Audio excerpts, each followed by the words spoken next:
Hello, everyone, and welcome to Enuda's channel, or welcome back if you've been with us for a while now. My name is Julia, and I am here once again with Jan Madsen, the founder and CEO of Enuda. Jan, welcome. Thank you very much, Julia. Thanks for having me.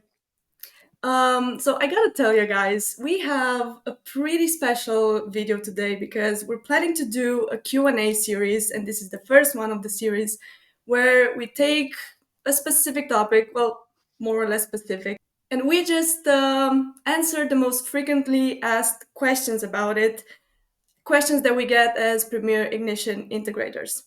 So today's topic will be risk, more specifically, risk in an IoT initiative, IoT project, and especially through the lens of the leader or the project manager, right? So, yeah, that would be it from me. Jan, please tell me, why are we even talking about risk today? Well, it's because it's so big a part of the decision making process, and people are most decisions, at least in this realm, are based on what's the amount of risk that I look into. And most people do not realize that it's actually a two-headed beast. It's the old idiom, damned if I do and damned if I don't. So if I do something here, if I take this initiative and start something, then it might be risky business. And on the other hand, not doing anything is also risky business. So I'm squeezed in between a rock and a hard place, essentially. Hmm. Yeah, that makes sense. Yeah, and you know what? Let's just get into it. I think we should start with one of the most pressing problems people have, and that is the financial risk. Because as we know, and we've talked about before, it's all about money and risk. So people are not sure if an investment like this is even worth it. What are the financial risks involved? Yeah. So the standard question is, of course, that is not how you put it in financial terms, but the way you would think about it in layman terms is, do we get enough bang for the buck here? Do we Mm. actually get the financial term would be, what's the return on investment? And that depends from one organization to the other. How do you assess that? What would be your objective financial criteria for assessing your return on investment? And how long time do you, what's your time horizon that you consider when you consider something like that? So essentially, the what we see is that the time horizons for the financial assessments are getting shorter and shorter and shorter for every year. So where a reasonable payback time or return on investment some years back could be 3 to 4 to 5 years, maybe in some cases. We're now looking down to 1 to 3, max 1 to maybe max 3 years, something like that. Yeah. So the time horizons are getting shorter and shorter all the time. So the requirements on the project and the team implementing a project like this, an IIoT initiative, is simply get our money back fast. Hmm. And hey, if you don't know exactly what is the financial benefit of doing this, then it's risky business. Yeah, absolutely. And if you cannot get clear, objective, rational, logical success criteria on if we can meet this and that, and you cannot guarantee it, because most of what people do in this in this area is something where we have to try to figure out, how does this work and how do we actually get things connected, and we do not know exactly on forehand how it will Hmm. play out. Yeah. So you cannot, as the project manager or program manager, or whatever you might be, not necessarily promise your financial team or executive, okay, we're going to invest X and then we will get the return of Y within a time frame of something like 2 years, maybe. That Yeah. that's just risky. Yeah, absolutely. But do you have any thoughts about how to best navigate this situation? Yeah, get a frame. Simply get a frame saying, okay, so okay, then we turn the whole thing upside down, because instead of promising a return of X percent over Y year, then you turn the whole thing around and say, okay, let me have a budget of something and then start and see how it plays Mm. out. So you turn the whole thing, so you limit the risk, because if you get a budget, a limited budget, then the financial guys are not locked into an unlimited thing. You get a limited budget that you can play with for a period of time, and then you see, uh, run it as a pilot project or a proof of concept, whatever you prefer to call it. So you simply limit your losses, or Yeah, limit the risk in that sense. yeah. And essentially start small, right? And Start build start the way. as small as possible. Yeah, makes sense. Yeah. Awesome. So at the end of the day, we're all doing this for business gains, right? And an IoT project can't just be, or an IoT solution, whatever, can't just be the shiny object, as we've called it. How do we ensure that an IoT project actually is valuable for the business itself?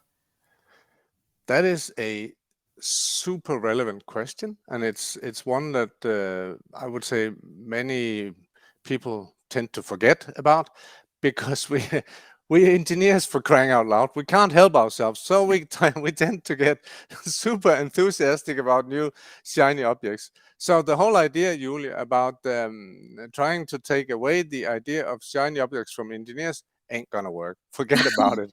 But how do we reduce the risk? Well, we do that by simply saying again and again and again, until people are sick and tired of hearing us saying it. It all starts with the business. And that means, essentially, in this case, it starts on the factory floor. Uh, Whatever that means, it can be a physical factory floor, it can be operators in a utility or whatever, but it starts with the daily operations. Yeah, And again, it links to the topic we talked about when we talked financial risk, because in the same way here on the business side, start small.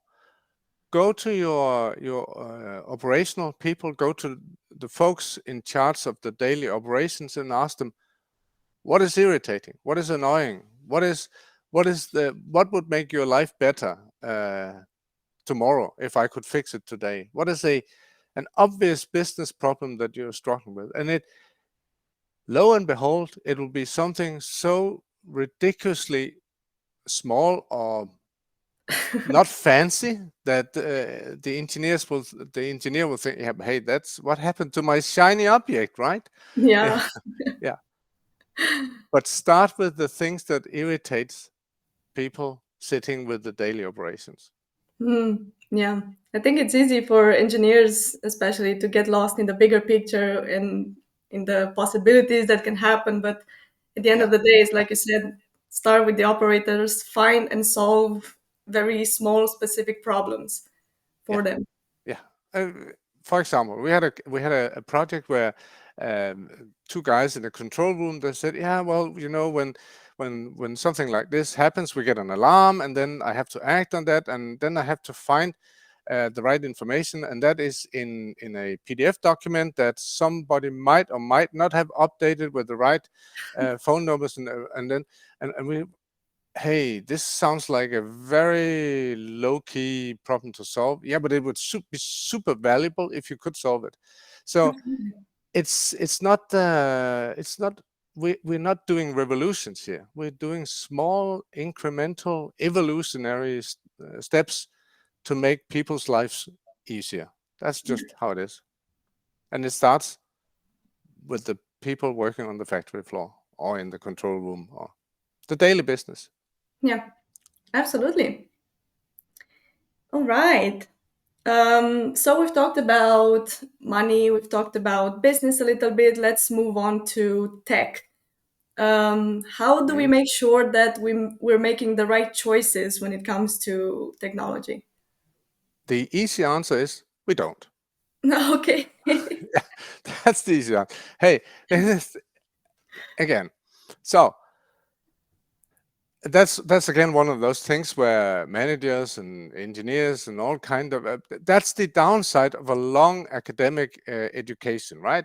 You learn to analyze things, so we can analyze to death by PowerPoint, death by Excel sheets or whatever it might be, and we analyze because we want the one right answer, right? We want to be sure that because it's risky. I'm going to put my head on the block here and saying, I suggest that we do this, we use this and that technology for this and that IoT project.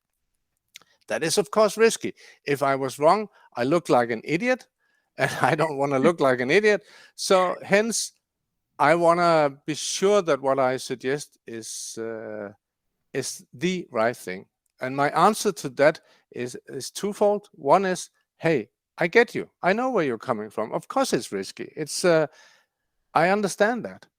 And the other part of the answer is get over yourself, because realize that we simply cannot make that guarantee anymore, because before you are done analyzing, you might as well start again, because there will be new technologies, new platforms available, new ways of doing this. And then it's just a merry-go-round where you will never really come up with a solid suggestion. Hmm. So there are two forces at play here when you want to choose the one right piece of technology. One is that the technology, that's a moving target. The other one is that your business is a moving target, Hmm. Yeah. because so there will be new technologies, new opportunities, new ways of doing things, and at the same time the business requirements will have changed. They will be different. So two moving targets, multiply that, you have an impossible situation. Yeah. So let's say once again, do something, choose something, and it doesn't really matter what. Choose something. We would say ignition, but that's just our preference. But choose something and get started as small as possible, and get some small wins. Yeah, absolutely. And I guess that's where we come in also as integrators to help people make choices, or I don't know, just help them in reducing the risks of their choice. Of course, when they come to us, they've probably already chosen ignition. And you said that is our preference, but let me just say that I hope people choose ignition because of the price, of the scalability, functionality, all of that good stuff. And like you said, technology and business, they're a moving target, right? And you gotta choose, at the end of the day, you gotta choose a platform that can evolve alongside you, right? Mhm, mhm. And I think ignition is a very good choice for that. It is. It certainly is. Yeah, and we have the projects to prove that. So yes, it is. It Yeah. is a good choice. Uh, Certainly, I agree to. Amen to that. All right. So, should we talk a little bit about the people? Well, the organization, Yeah. because inevitably an IoT project will impact the organization. So, how do you think it will impact the organization, and actually how we can make sure or try as hard as possible to make the impact a positive one? Yeah, that's also an excellent question, and you're absolutely right when you said that it will inevitably uh, have an impact on the organization, and that in itself, when you use that word inevitably, will be perceived by many people as, whoa, that sounds risky. I'm not going down that motorway. But that's it will inevitably, and it's due to the taxonomy, where you have technology will result in a change of behavior of the folks using the technology, which will then again change the culture of your organization. At the end of the day, that's how it happens. There are so many examples of that, and it would be good that it actually started the other way around. So instead of having so much focus on technology, and then over the course of the day, you say, oh wow, in the middle of all of this, we actually saw changed behaviors. Yes, of course you did, because that's just how it works. Yeah. It would be good if it worked the other way around. That it started with saying, I would like to change a behavior in our organization. I would like to change some business processes. I would like our folks to work in a different way, more efficient way, whatever it is. But I would like a behavioral change, and hence I would like to change the culture in our organization. And uh, I'm willing to let's say communicate that and work with that in our organization, and then go look for a technology that will support that organizational change. Yeah. So what we see is that too often it's the other way around. It would be good. Let's put in some technology here, because then we get started on this digital transformation journey, whatever it should be called. I hate that one, but that's what people call it. And and then, wow, lo and behold, somewhere down the line, we experienced some behavioral changes as well. Yes, of course you did. That's inevitable, as you said in your Mm. introduction here. So as a project manager, program manager, or responsible manager for launching something like this, try to figure out what is it from a business point of view, the business processes we want to change, and as part of that, what kind of organizational changes are we aiming for, and then let the technology support those changes. So that, Yeah. in my opinion, that's the right way, or a better, is it better to say like that? It's a better way of doing it. Hmm. Yeah. Makes sense. To start with the people. Yeah, start with the people, and say, where would we like to take our organization? What's the journey we would like to bring them on? and Yeah. and and actually forget all the talk, all the fancy talk about the digital transformation journey, and talk about the organizational journey, and then say, okay, and by the way, say to the engineers, would you be so kind to figure out some technology that would support our organizational journey? Absolutely. Yeah. Love that. Um, so we often talk about things like human nature and stuff like that. And I want to bring here a scenario that I think is very often in people's minds when they think about any initiative or project. Um, and that is the worst case scenario, or a bad scenario where this initiative somehow backfires and they're wondering what would be the consequences. How could they navigate something like that? Mhm. I'm sure you get that, or we get that a lot in our projects. Concerns about that. How do you approach that? Yeah, well, there are so many examples of not how to approach that. Look at the politicians; they excel in that every single day. Hey, not I was not my mistake. So my best advice on that one is open and transparent communication. Hmm. Uh, be very open and very transparent in, hey, listen, folks, this is where we are today, and explain to people why this is not a sustainable place to be. It's not good. It's good enough for now, but it's not good enough for the future. We need to move ourselves from A to B, Yeah. and be open and transparent about that. Hey, it's going to be a journey. We might not get it right the first time. Involve people. That will depend on how the size of the organization and so on and so forth. But just involve people and be super, super transparent about what you do and why you do it. And then admit your mistakes when, hey, I'm not sure this is going to work, but I know for sure that this is where we are today, and that's not in the long term sustainable. So we need to move to a different position. And we will do our best to do that without too many mistakes. And we will be very transparent about it and keep people informed.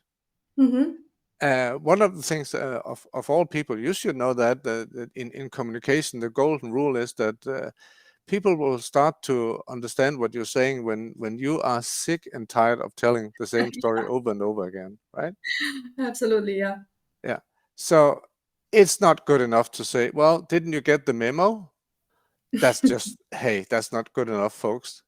You Yeah, you you need to be out there, talk to people, uh, show some understanding of their situation, and listen to their worries, and try to counter that. Try to explain to them why we're doing this. Uh, yeah, so I would say when I've seen this work with the best managers I've seen is that they have um, they have had three characteristics at least. One is that they knew what they wanted to do, and they were adamant to stick to the plan. So you mm, okay, we're going to go from A to B, and we're going to do this, right? This is where we're doing what we're doing. Secondly, they were very open and transparent in their communication. And thirdly, they understood the need that even though they knew for sure that I have told the organization this, they told it again and again and again. yeah, So they just kept on saying the same message over and over again. yeah. Absolutely, makes sense. So I think that's the key to it. Be transparent, be honest. Tell people the ugly news that hey, we got to do this because we're sitting on an unsustainable platform. I know some years back, maybe I don't know, 10, 15 years back, there was a management idea that hey, wait for the burning platform and then everybody will be willing to move. I don't like that. I don't believe in that idea. I believe in honest and open and transparent communication. Yeah, same. I very much agree. Just tell them, folks, we're gonna do this. We gotta do this. We're doing Yeah, it together. yeah, It'll be rocky. We'll have obstacles, but we're gonna do our best. yeah. Awesome. Makes sense. Honestly, I think this is it for today, right? Do you have anything to add? No, thank you very much. Cool questions. Right. Yeah, Thank you very much. And thank you. yeah, see you guys next time.